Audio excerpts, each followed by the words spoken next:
জলপাই প্রায় শেষের দিকে আমার মনে হয়, আমি তো বাজার করি না তাই সঠিক বলতে পারছি না।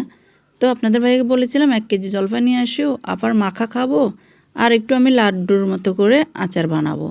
তো আপনাদের ভাইয়া নিয়ে আসছে আমার গছ ছাড়ার আগে, আমি ওই রুম থেকে এ রুমে আসার আগে।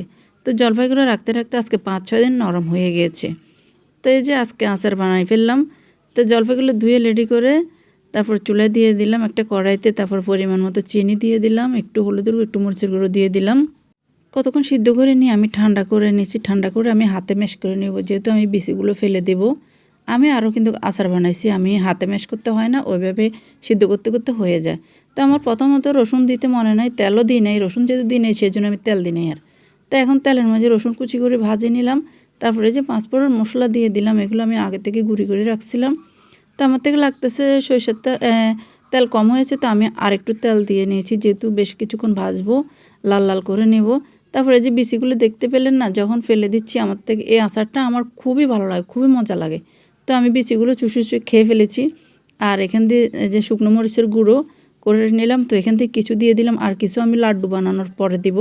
তো এই যে হয়ে গেল আমার আচারগুলো, আমি ঠান্ডা করে নিলাম আবার। এখন আমি সবগুলো লাড্ডুর মতো করে নেব। তো দেখতেছি অনেক তেল হয়েছে। তো সবগুলো এভাবে লাড্ডুর মতো করে নেওয়ার পর আমি আবার উপর থেকে কিছু ওই যে শুকনো মরিচের গুঁড়োগুলো দিয়ে দিব।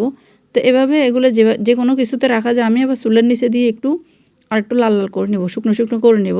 এগুলো ডিব্বায় কিংবা এমনিতেও বাটি করেও ফ্রিজে রাখা যাবে, আবার ডিব্বায় করেও রাখা যাবে, যে কোনো কোপডায় ভরে রাখা যাবে।